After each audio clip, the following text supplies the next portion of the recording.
வெளியே வரும்படி அழைத்துனா யாரையும் போடணும் இல்லைங்க.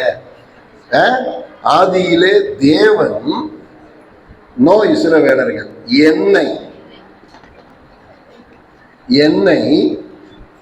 வெளியே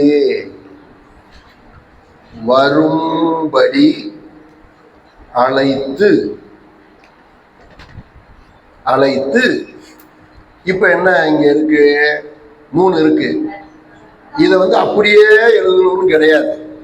அதை தூக்கி முன்னாடி போடலாம், இதை தூக்கி பின்னாடி போடலாம். வெளியே வரும்படி அழைத்து வனாந்தரத்தில்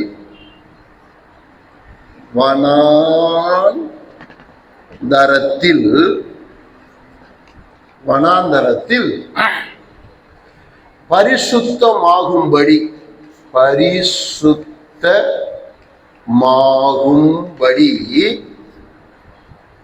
தேவனுடைய வார்த்தையை எனக்கு போதித்தார். இப்ப இது யாரை குறித்து எழுதி இருக்கு தெரியுமா உங்களுக்கு? இப்ப இத சத்தமா படிங்க, நான் எழுதி போட்டத.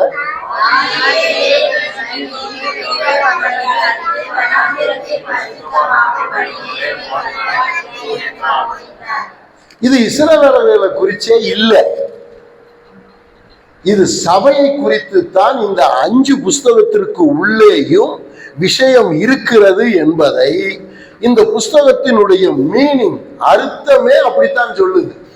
இப்ப வனாந்தரம்னா என்ன தெரியுமா உங்களுக்கு? ஆவிக்குரிய அர்த்தம் தெரியுமா? வனாந்தரம்னா சபை. வனாந்தரம்னா என்னது? சபை.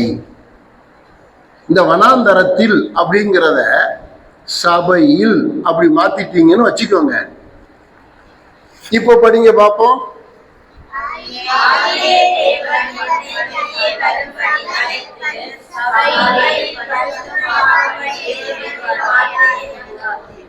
அதுதாங்க 5 புஸ்தகத்தினுடைய கருத்தே அதுதான். 5 புஸ்தகத்தினுடைய கருத்தே அதுதான். புஸ்தகம் வேணும்னா அவனுக்கு கொடுக்கப்பட்டது, ஆனால் அதனுடைய அர்த்தம், சத்தியம், உள்ளே இருக்கிற விஷயங்கள் அனைத்தும் சபைக்கு தேவன் கொடுத்தது. அல்லேலூயா, அல்லேலூயா. இப்ப இந்த 5 புஸ்தகத்துக்குள்ள என்ன இருக்கு அப்படின்னீங்கன்னா 5 சத்தியம் தான் இருக்கு. 5 புஸ்தகத்துக்குள்ள எத்தனை சத்தியம் இருக்கு? 5 சத்தியம் தான் இருக்கு டோட்டலா. இப்ப இங்க எழுதி போட்டு அப்புறம் அழிச்சிடலாம். நம்பர் 1, தனி மனித ஒழுக்கம். நம்பர் 2, குடும்ப ஒழுக்க நெறி. நம்பர் 3, சமுதாய ஒழுக்க நெறி. நெறினா சட்டம். 3, 4 இங்கே எழுதுறேன்.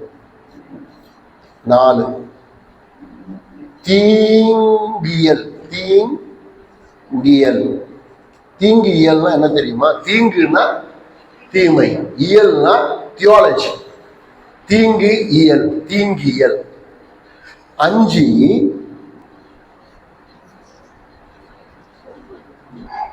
நியாய பிரமாண சட்டம். நியாயப்பிரமாண சட்டம். இப்ப இந்த ஆதியாகமோ, யாத்திராகமோ, லேவியராகமோ, என்னாகமோ, உபாகமத்துக்கு உள்ள 5 விதமான சத்தியங்கள் தான் எழுதப்பட்டிருக்கு என்றால் என்ன சத்தியம் எழுதப்பட்டிருக்கு? நம்பர் 1, தனி மனித ஒழுக்கம், குடும்ப ஒழுக்க நெறி, சமுதாய ஒழுக்க நெறி, தீங்கு இயல், நியாயப்பிரமாண சட்டம். குட், அழிச்சிருவோமா?